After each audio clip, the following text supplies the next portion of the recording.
Hi, everyone. This is Marco Gomez, real estate broker with Keller Williams Legendary, and I have my co-host here. Thank you, Marco. I'm Craig Kaplan, and I'm also a real estate broker with Keller Williams Legendary. So today what we wanted to do is we wanted to go over what we call the secret for getting your offer accepted. In this current environment, there are multiple offers here in New York, and putting your offer in the best light possible puts you in a position to getting your offer accepted. If you've had multiple rejections on multiple offers, you'll know what we're talking about. So what we want to do is give you an idea of how to present your offer to put yourself in the best light possible. So we're going to go through this checklist with you. And as you can see here, we've outlined 7 items that you should include in your offers. We're going to go over all 7 items here. Our numbers are here if you have any questions and you want to reach out to us. So we're going to go through this list now. All right. So Craig, you want to take the first one here, offer to purchase, the binder? As you can see here, we have everything clearly laid out. And as silly as it may seem, a clearly typed out offer to a listing agent really helps get your offer noticed. The names of all the purchasers, the addresses, the purchase price, and then the breakdown of the down payment, the mortgage money, and then the money at closing. But the 2 most important things after, of course, the offer price is when you expect to go into contract, and very, very important to a seller is when you expect to close. And the offer to purchase, we recommend be executed by all the purchasers. Correct. And then the next one is the pre-approval. I mean, Craig, you want to go over the importance of why you should have this before you even start looking? Well, you know what? I always tell people the pre-approval is the roadmap to your house, because you always want to know what you could afford. You don't want to be going and looking at homes that you think you fall in love with and then find out you can't afford it. Right. And the best way to do things is get the pre-approval first, so you know what you could afford, and you could begin to identify the neighborhoods where you hope to purchase a home. Correct.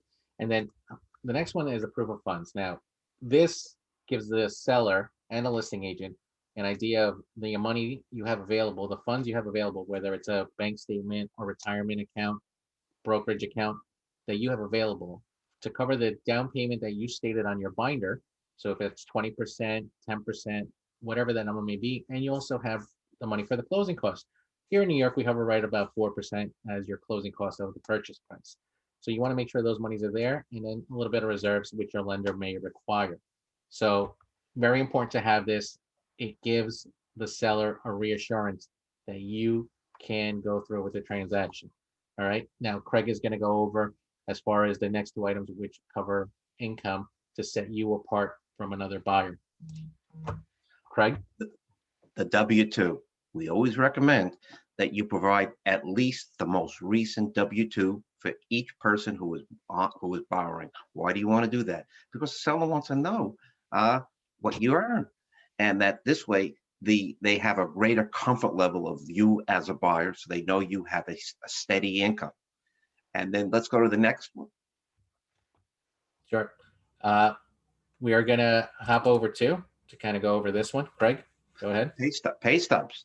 Right. What happens is this. They say, well, I gave the W-2, but of course we want to be able to confirm that you're still employed. And Right. what we always suggest is that you include the last 4 weeks pay stub. Especially today, given the pandemic, sellers are very, very concerned about that you are employed and in what field that you are employed. If in fact you have a steady, you could show a history of a steady income, it just elevates you as a buyer. Right. And then the last one is a credit report. You want to make sure that your credit report, you can do this yourself. You can get an annual free credit report, preferably one that you have with a credit score, because it sets you apart again. If the seller can see that you have a low debt load, and this will be pretty much your only report item on your credit report, it helps you stand out. You want a seller to be as comfortable as possible with your offer. That's why we recommend including this as well. And a lot of you may be asking, well, I don't want to give my personal information. You white out social securities, employer numbers, anything that bank account numbers, anything that would identify you, you white that out. Before you give it to your agent, you white it out. Whenever someone gives us the information, we make sure everything's white, is whited out or redacted so that you don't provide your information to anyone else out there that may be a problem. And at the end of the day, if you have any questions, you can call us. You can call Craig or myself. Here are our numbers. We're happy to help. That's what we do every day. And we look forward to working with you or any of your friends that may be looking to buy a home, and your clients, your friends, or anyone that is looking to sell a home. For all of our sphere out there, that's how we help our sellers go through offers. Thank you again for your time, and we look forward to working with you soon. Craig, any closing notes? And as always, folks, please stay safe.